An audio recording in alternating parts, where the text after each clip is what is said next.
Business travel runs on autopilot.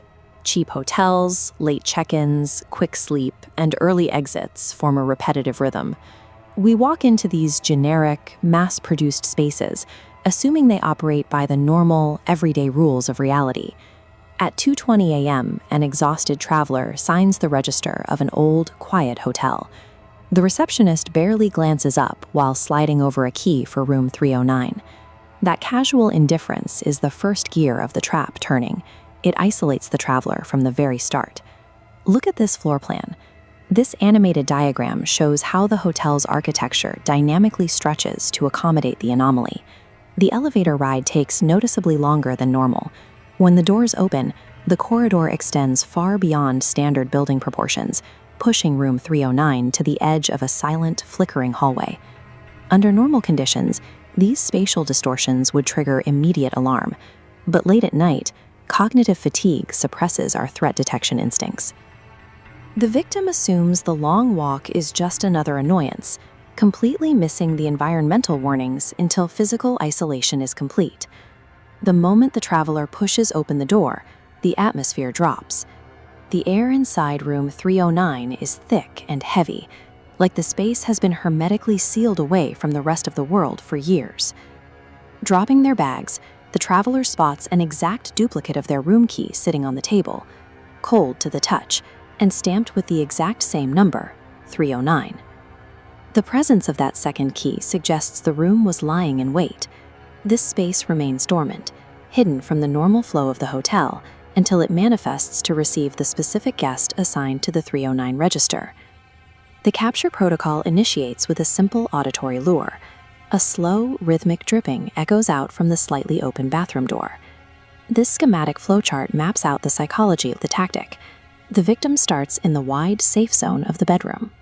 The dripping tap exploits a basic human compulsion to fix minor annoyances.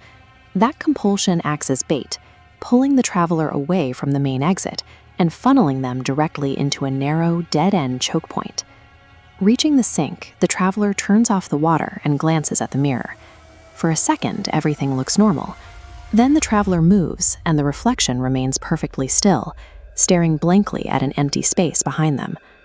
Cognitive researchers refer to this as ontological shock, a state of mental paralysis induced when the basic laws of physics break down in real time.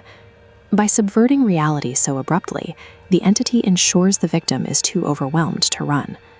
When the traveler finally looks back at the glass, the reflection's face stretches into a wide, unnatural smile. It doesn't speak out loud, but a voice echoes directly inside the victim's head, stating bluntly, "You took too long. I've been waiting."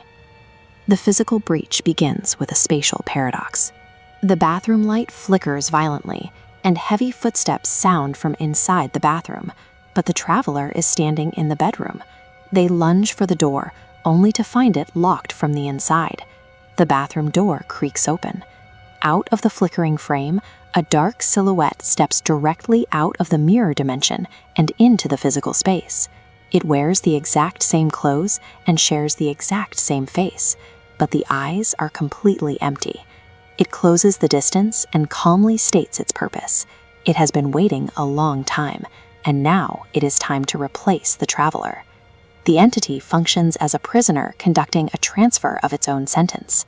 By stepping into the physical world, it offloads its role onto a new host, escaping the room while the traveler is forced to take place.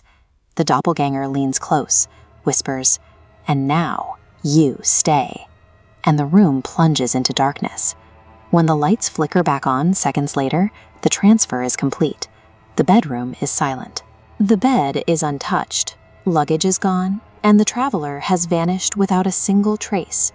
By morning, the anomaly has completely reset. The sun comes up, the same indifferent receptionist clocks in, and the hotel prepares to welcome a new guest.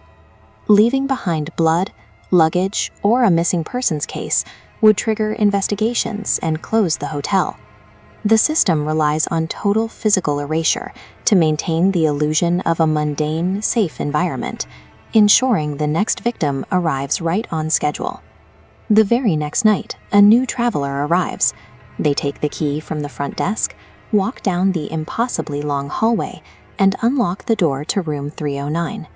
They step inside, completely unaware that the original protagonist is now the one waiting silently by the bathroom, wearing that same unnatural smile. This flowchart diagrams the curse, from victim capture to confrontation, ending in physical erasure. To ensure perpetuity, the timeline bends into an infinite loop.